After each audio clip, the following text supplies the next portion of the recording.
Naquele tempo, Pilatos chamou Jesus e perguntou-lhe: Tu és o rei dos judeus?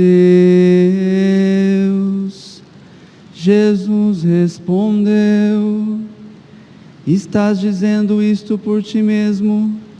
Ou outros te disseram isto de mim? Pilatos falou: Por acaso sou judeu? O teu povo e os sumos sacerdotes te entregaram a mim. Que fizeste? Jesus respondeu: O meu reino não é deste mundo. Se o meu reino fosse deste mundo, os meus guardas lutariam para que eu não fosse entregue aos judeus. Mas o meu reino não é daqui. Pilatos disse a Jesus: Então tu és rei? Jesus respondeu: Tu dizes, eu sou o rei. Eu nasci e vim ao mundo para isto, para dar testemunho da verdade. Todo aquele que é da verdade escuta a minha voz. Palavra da salvação. Glória a vós, Senhor. Aleluia, aleluia, aleluia, aleluia, aleluia,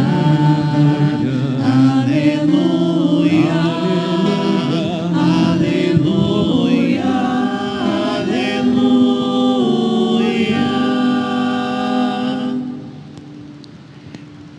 Caríssimos irmãos e irmãs, temos a alegria de celebrar hoje a solenidade de Cristo, Rei e Senhor do Universo, que é o nosso padroeiro.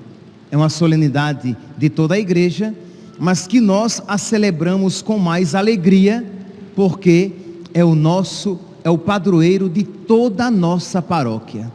Pois bem, mas de onde veio esta festa? Por que ela foi instituída? Ela é uma festa recente. Se nós levarmos em consideração os 2000 anos, os mais de 2000 anos da igreja, nós iremos reconhecer que é uma festa muito recente. Ela foi instituída por Pio XI, no dia 11 de dezembro de 1925. Então, é uma festa do século XX, do início do século XX. Neste século que, imaginemos, nós temos o fascismo na Itália, o nazismo na Alemanha, o comunismo na Rússia, a maçonaria imbuída de todos esses maléficos ideais lá no México, e o Papa Pio XI resolve ser politicamente incorreto, mas cheio de fé, para relembrar às nações que Cristo é Rei e Senhor, e como Rei e Senhor Ele deve ser acolhido, que a igreja de Cristo deve ser obedecida, porque ela é a guardiã e a transmissora daqueles ensinamentos de sempre confiados por Cristo e os apóstolos no Espírito Santo à igreja. Então, meus irmãos, vocês podem imaginar nesse contexto tão pouco propício, vem então o Papa e relembra essas realidades de que Cristo é nosso Rei e Senhor. Sim, Ele é Rei dos nossos corações. Ele precisa reinar nos nossos corações, nas nossas mentes, nas nossas vontades, nos nossos corpos.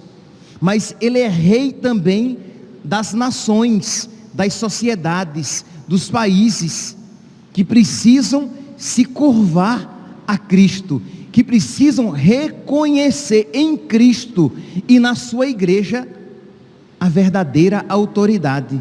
Por quê? E é lógico, meus santos. Primeiro, porque o Filho de Deus, a segunda pessoa da Santíssima Trindade, se fez homem, se uniu à natureza humana. Por isso que Ele é Rei, porque Ele assumiu, sem deixar de ser o que era, Deus, assumiu o que não era, o homem. Então Ele, sem deixar de ser o que era, tornou-se o que não era, tornou-se homem. Então Ele já manifesta ali o seu reinado pela união hipostática, quando Ele assume a humanidade. O Verbo se fez carne e habitou entre nós. Mas Ele é nosso Rei e Senhor também, porque Ele nos comprou com o seu sangue. Ele nos salvou dos nossos pecados. Ele nos arrancou das garras do diabo e do caminho para o inferno. Então Ele é, nós poderíamos dizer, Ele é duplamente nosso Rei e Senhor. E não é apenas Rei dos católicos ou Rei dos cristãos, mas Ele é Rei da humanidade inteira, dos que creem e dos que não creem. Para os que creem, o seu reinado será de salvação e glória. Para os que não creem, o seu reinado será para a sua perdição eterna.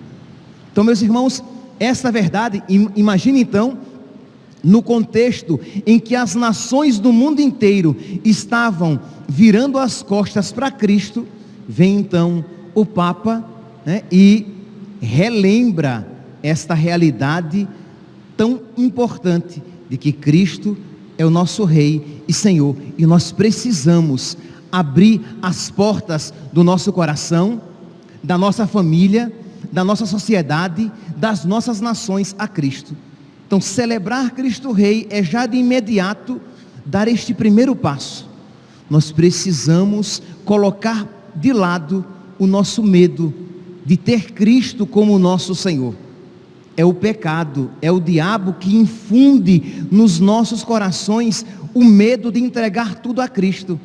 Qual foi a primeira atitude nos nossos primeiros pais depois do pecado? Eles ficaram com medo, eles se afastaram de nosso Senhor. Você pode perceber isso quando você abandona a oração, quando você se afasta da oração, começa a crescer um medo no seu coração, um medo de ser totalmente de Cristo, um medo de ser radicalmente de Cristo, um medo de ser um católico verdadeiro. E este medo, esta fraqueza, essa superficialidade que nos tenta, é sempre uma ação do diabo, e que vai se tornando cada vez mais forte na nossa alma, quando nós nos afastamos da oração. Por isso, se nós queremos, meus santos, de verdade, celebrar Cristo Rei e Senhor do universo, isto é, dos nossos corações, das nossas famílias, da nossa sociedade, do nosso país, do mundo inteiro, nós precisamos deixar que esse reinado comece em nós, e este reinado começa na oração, porque por meio da oração, Deus vai nos concedendo a força para que nós nos libertemos do pecado.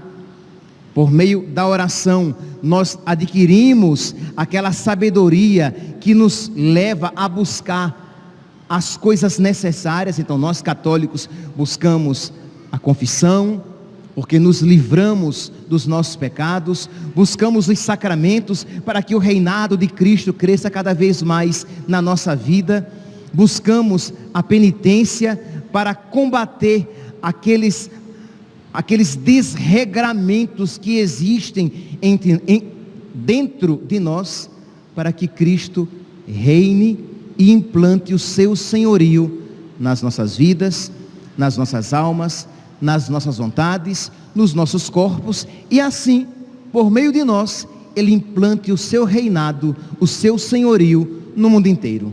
Pois bem, então este era o contexto e, de uma maneira bem resumida, o conteúdo da Quas Primas, deste documento de Pio XI, em que ele, por meio do qual ele instituía a festa de Cristo Rei.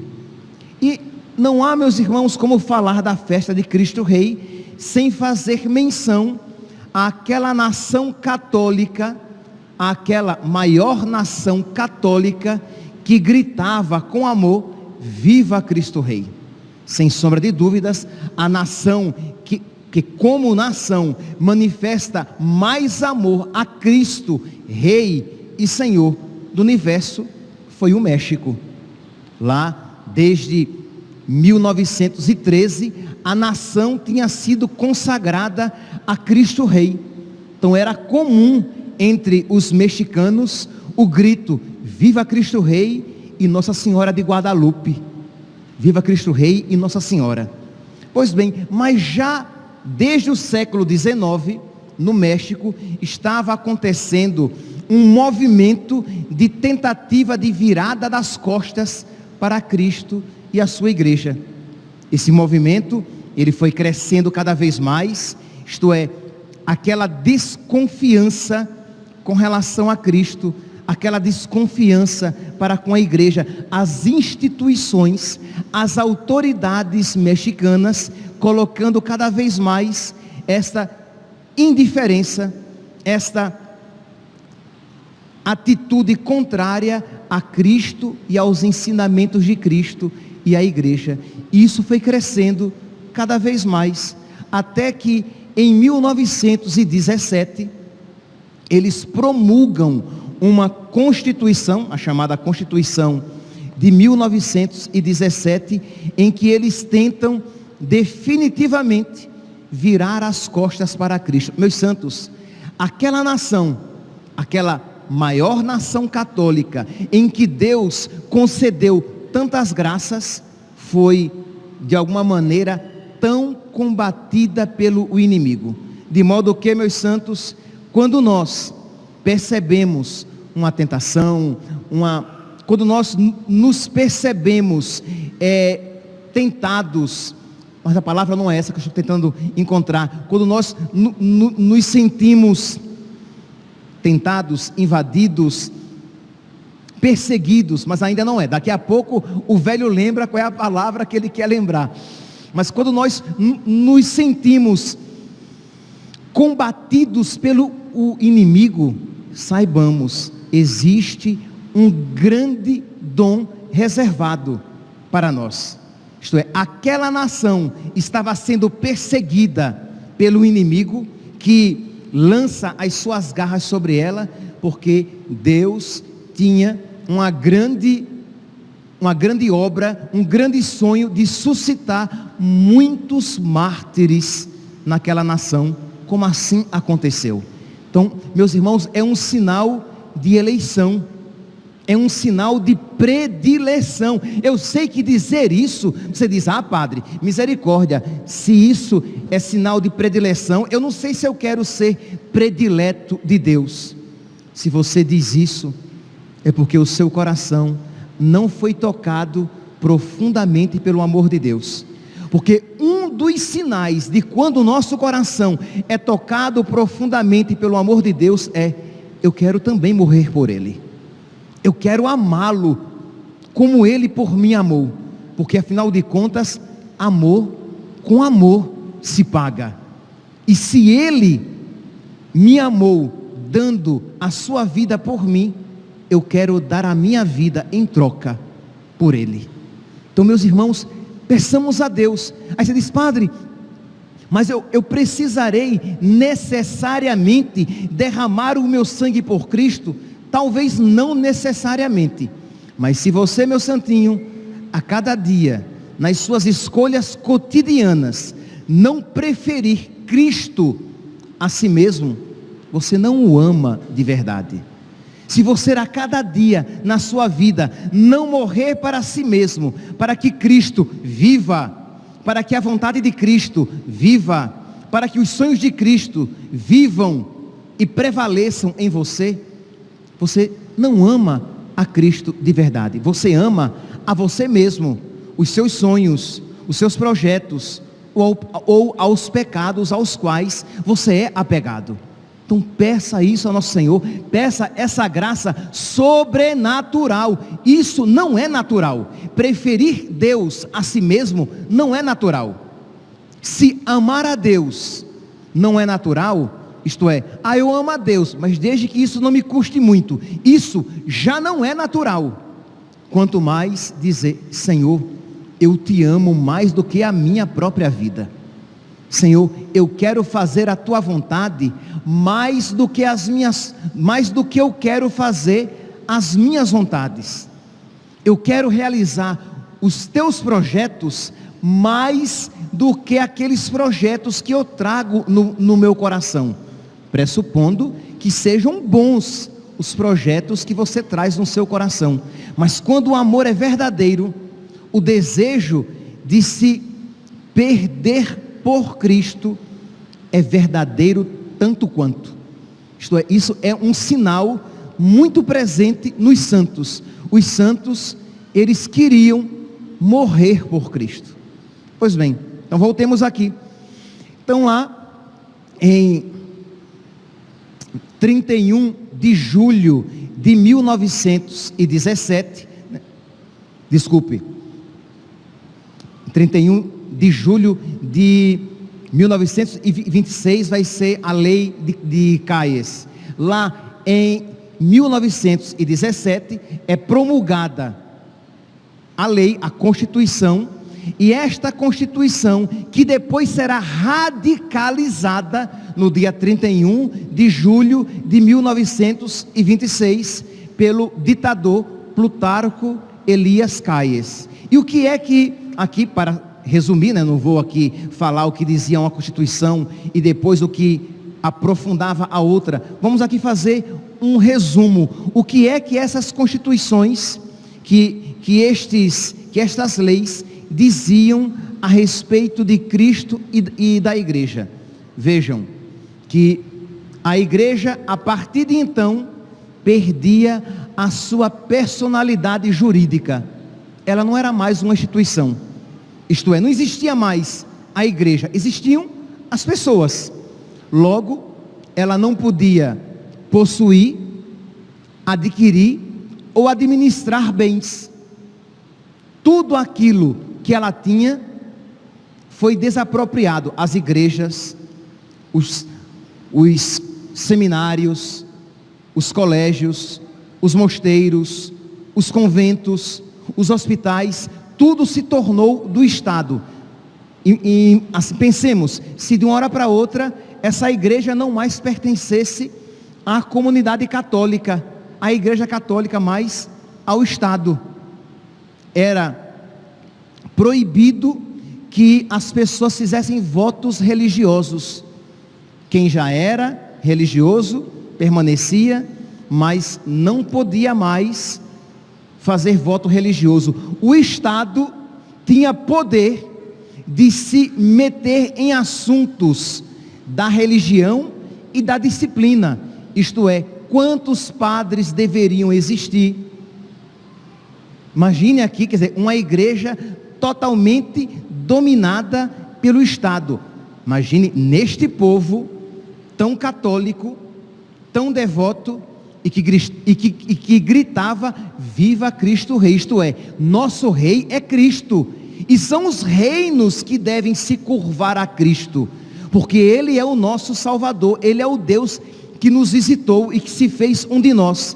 Pois bem, nesta nação que gritava que Cristo era Rei, o Estado queria então que Cristo e a sua igreja se submetessem como vassalos. Então é sempre a tentativa do diabo de subverter os planos de Deus. Pois bem, então Era esse o objetivo. Os padres não poderiam nunca criticar as leis injustas, em nenhuma ocasião. Os jornais leigos, católicos, não poderiam criticar o Estado. As pessoas não poderiam converter ninguém, porque a conversão era tida como algo imoral e criminoso. Você não poderia ensinar ninguém, nem aos seus filhos, a rezar. Você não poderia ter imagens, terços, escapulários, porque era proibido. Um padre não poderia sair à rua de batina, porque era uma manifestação pública da sua fé, de que ele tinha fé. Os religiosos não podiam sair com seus hábitos. Então vocês podem imaginar o caos nesta nação. Isto é, essa opressão a que eles eram submetidos.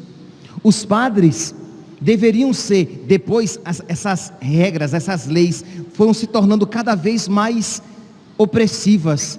Os padres, um jovem só poderia ser padre com mais, já não é mais jovem, né? Com mais de 40 anos, ele tinha que ser mexicano de nascença, de modo que os padres não mexicanos foram expulsos do México, e para o nosso espanto, mais de 40 anos, tinham que ser mexicanos e casados. Sim, entenda, meus santos, era uma outra igreja. Então eles ditavam como deveria ser a fé e como deveria ser a disciplina, em que é que eles deveriam crer e em que é que eles não deveriam crer. Eles ditavam que igrejas permaneceriam abertas e de que horas a que horas as igrejas permaneceriam abertas. Mas entendam, não é que isso tudo veio de uma vez. Uma parte veio em 1917, aí cada estado começou a aplicar esta Constituição ao seu modo, uns com mais rigor, outros com menos rigor, e depois o ditador Plutarco Elias Calles recebe poderes muito grandes para, em matéria religiosa, ele legislar ainda mais profundamente em 1926. Então vocês percebem que foi uma crescente de ditadura, de opressão, de tomada de liberdade. O diabo é assim. Ele vai pouco a pouco nos acostumando a obedecer, como estava tentando pouco a pouco os mexicanos. Isto é, pouco a pouco, na prática, quem era o rei da igreja?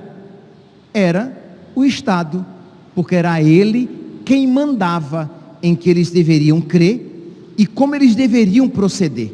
Isso foi aumentando, e os mexicanos foram aguentando até que, com a lei Calles, de 31 de julho de 1926, a situação se tornou insuportável, e aí começaram as manifestações dos católicos. Eles começaram a lutar contra aquela opressão. E aqui, meus santos, imagine, primeiro, os bispos cancelaram todas as missas, a partir do dia 31 de julho de 1926, isto é, no dia de Santo Inácio de Loyola, foram as últimas missas no México, terminando à meia-noite, no dia 1º de agosto, não havia mais missa alguma. As igrejas estavam entregues aos leigos, e os leigos começaram a fazer vigília nas igrejas, para que elas não fossem tomadas pelos militares federais, que eles não apenas tomavam as igrejas, eles profanavam as igrejas. Eles entravam a cavalo nas igrejas. Nós temos relatos históricos em que eles pegavam excrementos e colocavam em cima do altar, em que eles pegavam o Santíssimo Sacramento no sacrário e davam para os seus cavalos comerem. Então, em que eles tiravam, no México, isso aqui devido à tradição espanhola muito forte, na Espanha e no México existe muito aquela tradição. Nós temos aqui também em Minas Gerais, de santos que eles são geralmente de madeira e vestidos com roupas. Eles tiravam as roupas dos santos de Nossa Senhora e profanavam das maneiras mais horrorosas que vocês possam imaginar. Eles pegavam os cabelos das imagens de Jesus Cristo, como nós temos aqui no caso do Bom Jesus, e eles faziam perucas e palhaçadas, profanando as igrejas. Os federais, como assim eram chamados, aqueles militares da Revolução, vestiam os paramentos. Nós temos fotos dos paramentos dos padres e faziam orgias e profanavam aqueles paramentos, os cálices, os ostensórios.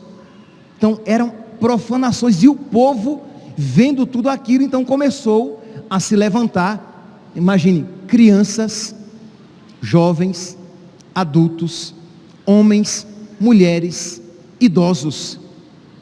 Nós temos mártires de todas as idades, em todas as classes sociais, porque não suportaram aquela situação. O primeiro mártir que nós temos notícia é um idoso, senhor José Garcia Farfán, que ele tinha uma venda, um pequeno mercadinho, e ele, católico, devoto, naquele dia ele tinha até comungado, tinha ido à igreja, tinha comungado, e 2 generais passaram pela sua venda. Um desceu do carro e viu que na sua venda tinha uns letreiros: viva Cristo Rei, viva Nossa Senhora de Guadalupe, Deus não morre. E aquele general mandou que ele arrancasse aqueles letreiros. Tire isso daí. E aquele homem simples, aquele idoso, disse: aqui na minha casa manda primeiramente Deus e depois eu. E diz que aquele homem, eles quebraram tudo, levaram aquele homem, e aquele homem foi metralhado, foi fuzilado. Antes de ser fuzilado, aquele idoso, disseram assim: queremos ver como é que um católico morre. E ele pegou o crucifixo do seu bolso, agarrou junto ao peito, gritou Cristo Rei e disse, gritou viva Cristo Rei, e disse: é assim que um católico morre. Percebe, meus santos?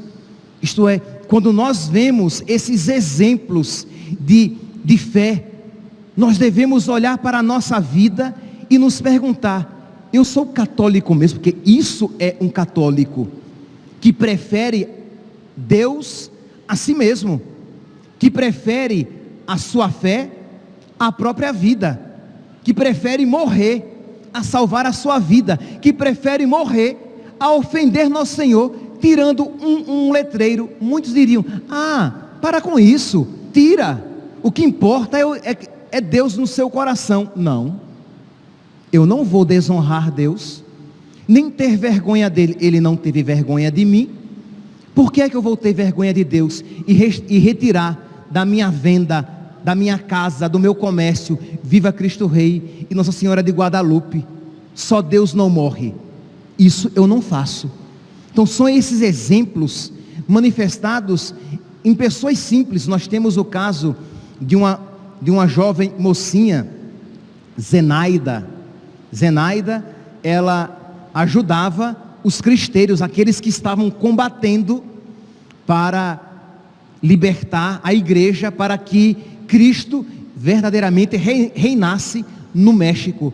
E Zenaida foi presa, e os generais, os federais, a levaram para a prisão, e enquanto ela era torturada, os generais diziam, vou pegar aqui exatamente para ler para vocês. E os generais diziam: quem são aqui? Você é uma mulher, então você não é a responsável por esta guerra. Quem são aqueles a quem você está protegendo? E ela se recusava a dizer. E aquele que a interrogava, que a torturava, disse: se você não me disser quem são os cristeiros, se você não me entregar, eu irei entregar você a eles. Aí apontou para os soldados. E a sua virgindade já era. E ela não disse palavra alguma. E aqui palavras, né, propriamente ditas. Quando ela se recusou a dizer, o general disse: peguem, é de vocês. E eles a violaram e a mataram. Mas ela preferiu morrer daquela maneira terrível a entregar aqueles que lutavam por Cristo. Meus irmãos, nós precisamos pedir a Deus essa valentia. Nós precisamos, chega de católico florzinha, de católico frouxo. Não, nós temos que dizer como lá no livro do profeta Joel, capítulo 4, versículo 10, que os fracos digam: eu sou forte, que os doentes digam: eu sou guerreiro.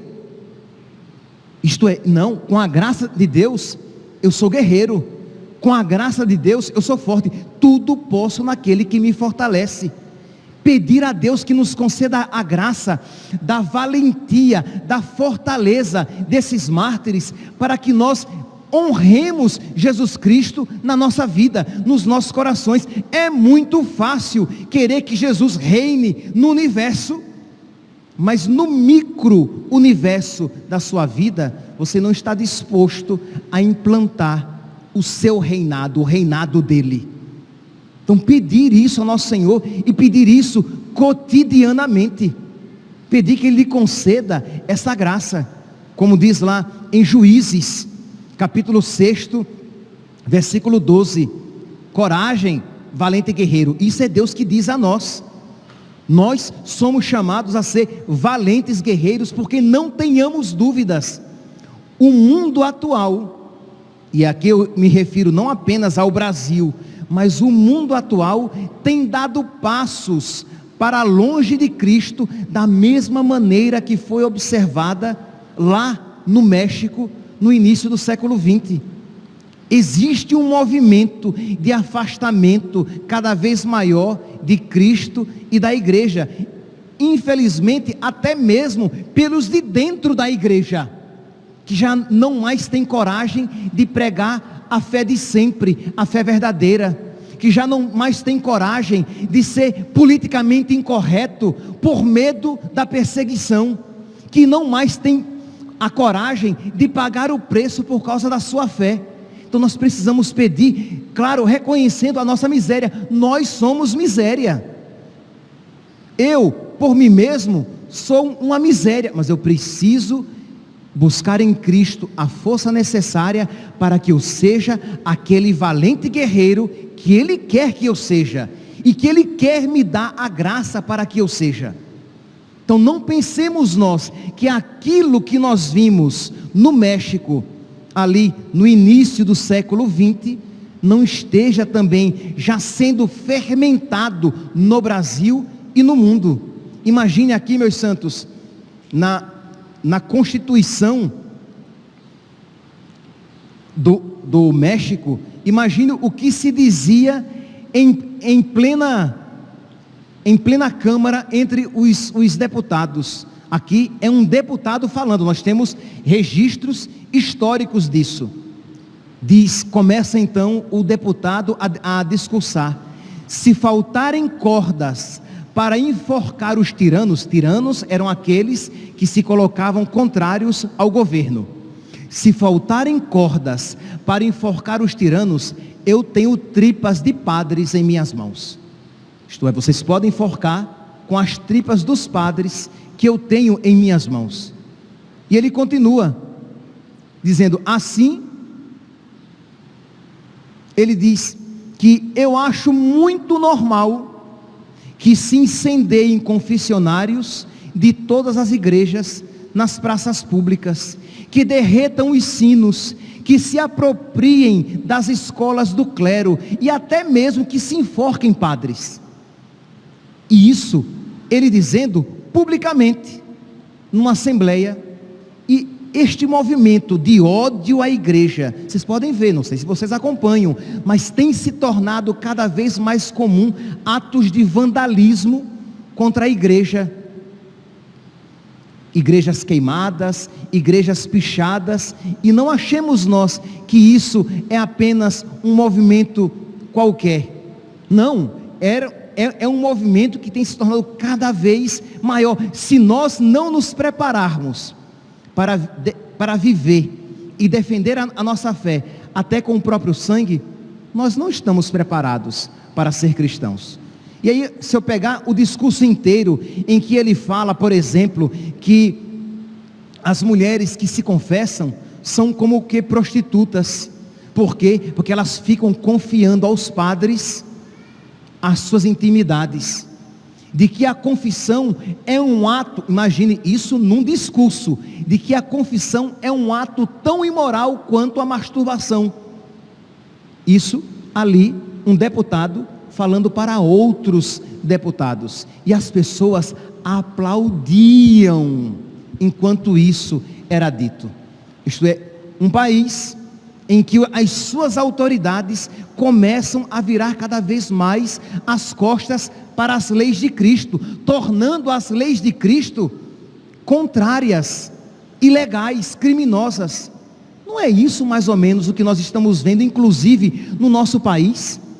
Quando um Supremo Tribunal Federal, o STF, ele começa a legislar, a criar leis contrárias aos próprios cidadãos, porque nós, por exemplo, nós brasileiros somos majoritariamente contrários ao aborto, e vem o STF e legisla, mas nem para isso o STF existe.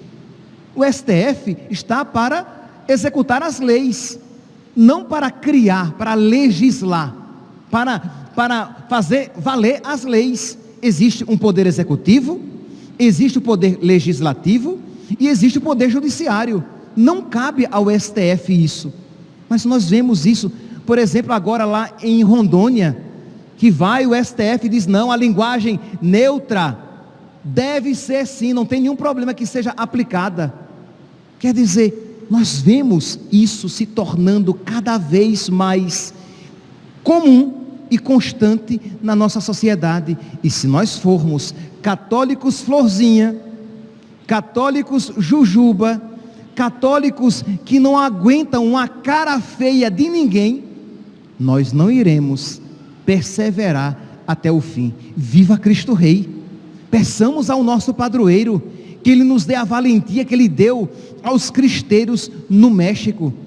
Peçamos a Nossa Senhora, lá invocada como Nossa Senhora de Guadalupe, entre nós brasileiros, como Nossa Senhora Aparecida, entre nós da Paróquia Cristo Rei, Nossa Senhora Auxiliadora, mas sempre Nossa Senhora, que ela nos ensine a ser homens, mulheres, crianças, idosos, cristãos, católicos de verdade, e não florzinhas, que com qualquer vento quente já murcha, já se abate.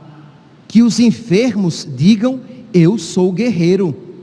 Para terminar, gostaria de apresentar aqui o testemunho de um jovem, Tomás, de 17 anos. Eu falei aqui que as crianças e os jovens também eram perseguidos, hein? Imagine, antes de falar de Tomás, um menino de 12 anos que foi pego distribuindo o papel do grande boicote, porque como a perseguição estava desse jeito, as profanações estavam desse jeito, então algumas autoridades resolveram fazer um boicote ao governo, que ninguém fosse ao cinema, que ninguém usasse os transportes públicos, para tentar de alguma maneira, mexendo no bolso do Estado, que ele retrocedesse na aplicação dessas leis contrárias aos cristãos.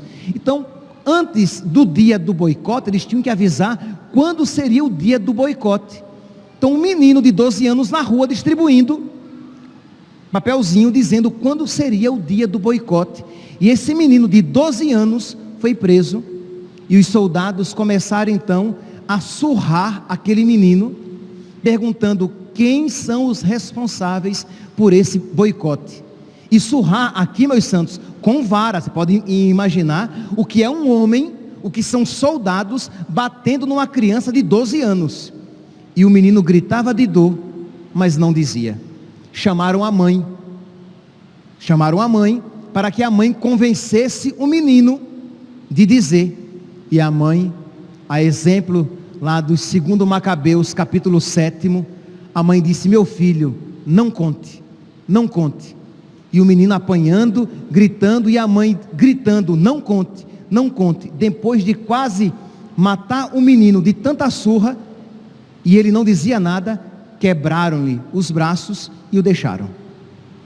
Percebe aqui, meus santos, isto é, aquela mãe que vendo o filho ser torturado, gritando: não conte meu filho, viva Cristo Rei.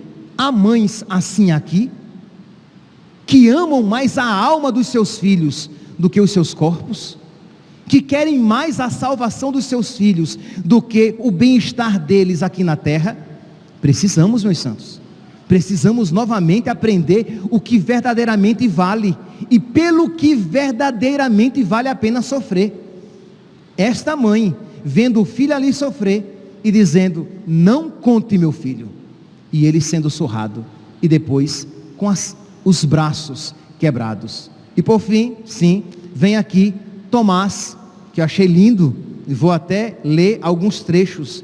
Tomás tinha 17 anos, tenho aqui alguns jovens mais ou menos com essa idade, e esse menino, este jovem rapaz, nutria o desejo de ser mártir.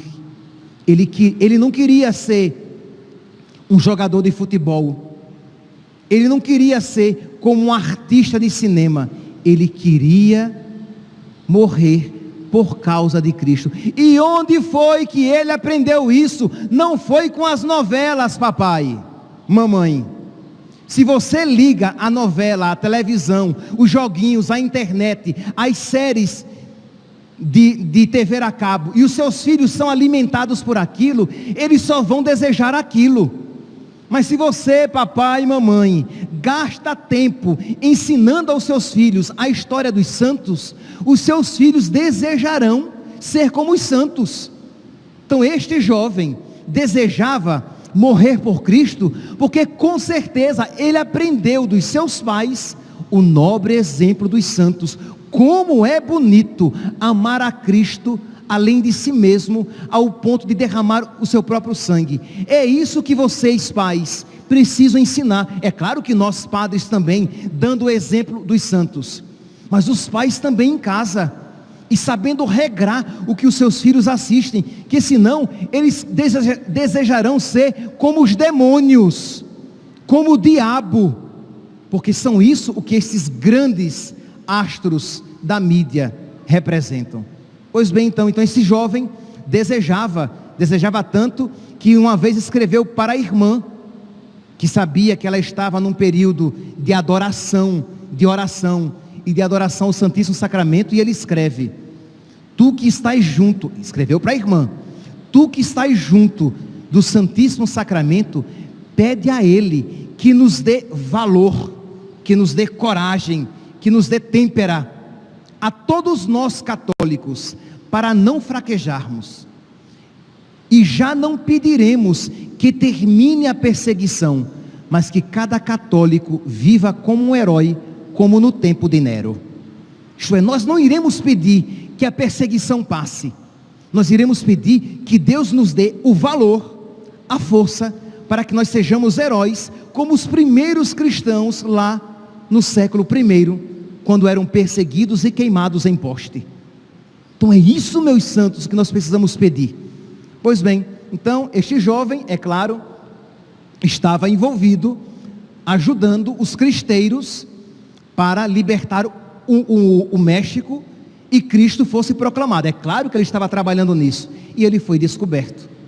A polícia então chegou à sua casa, procurando por ele, e diz aqui o relato que ele usa as palavras de Cristo: sou eu quem vocês procuram, eu estou aqui, somente eu sou o responsável por tudo, deixem meu pai em paz. Estavam o pai e ele em casa. Ele disse: meu pai não tem nada a ver com isso, sou eu. Lembra que Jesus, quando estava lá com os apóstolos, e Jesus pergunta: a quem procurais? Jesus de Nazaré: sou eu. Então esse menino, esse jovem rapaz de 17 anos diz: sou eu.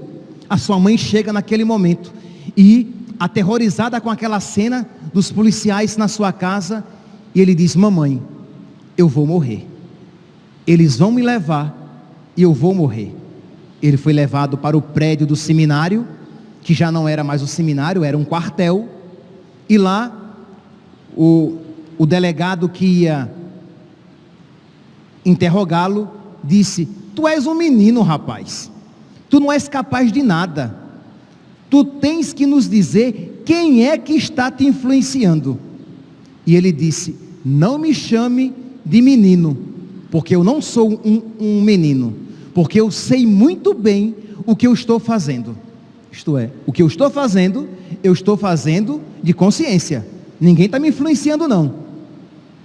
Continua o militar: veja, se tu nos diz, se tu disseres a nós quem são os que estão envolvidos com os cristeiros, perdoaremos a ti e daremos a tua liberdade.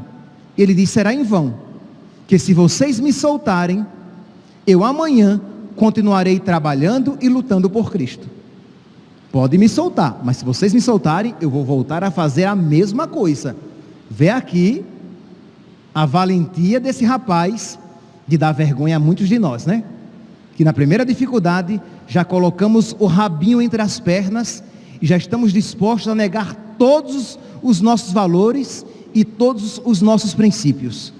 Pois bem, e ele continua. O militar diz: não perde tempo, garoto. E ele diz: não perca tempo, senhor general. Eu não falarei coisa alguma, estou disposto a sofrer antes de ser um traidor. Morro com gosto, amo a minha religião e ofereço a minha vida por ela. Então, o militar viu que não tinha jeito, disse: então, vamos. Ele seria enforcado. Ele disse: peço apenas 1 hora para rezar. E foi lá, se ajoelhou e começou a rezar. E vinham soldados e dizia: rapaz, para com isso, pensa direitinho. E ele dizia: não atrapalhe a minha oração, eu estou rezando, me preparando para morrer. Isto é, para de me ficar, eu não vou mudar de ideia, estou só rezando, pedindo a Deus que me dê força. E ele, na madrugada do sábado para um domingo, foi levado para uma árvore e lá foi suspenso numa corda. Morreu enforcado, mas antes de ser enforcado, o que foi que ele disse? Viva Cristo Rei, viva Nossa Senhora de Guadalupe. Meus santos, eu poderia aqui pegar tantos outros exemplos, passei só 10 minutos do tempo habitual, tá? Deixe de ter a língua grande e dizer que o padre fala demais. Hoje é festa de Cristo Rei, eu posso falar um pouquinho mais, mas eu teria tantos exemplos para encher o nosso coração de vontade de morrer por Cristo também. Nós precisamos sair hoje aqui desta celebração, ou pedindo a Deus a graça de por Ele morrer, ou pedindo a Deus a graça de querer por Ele morrer, de que Ele tire do nosso coração todo medo, que nós não queiramos riqueza, que nós não queiramos saúde, que nós não queiramos vida próspera, que nós queiramos o céu, e o caminho mais seguro, mais fácil e mais curto de ir para o céu é por Cristo morrendo. Que Deus nos conceda este amor forte dos mártires, para que nós, se não no derramamento do nosso sangue, pelo menos no dia a dia da nossa vida, que nós repitamos com toda a fé: viva Cristo Rei, viva Nossa Senhora de Guadalupe, só Deus não morre. Que Deus nos conceda esta graça, para que bem possamos celebrar esta solenidade. Louvado seja nosso Senhor Jesus Cristo, para sempre seja louvado.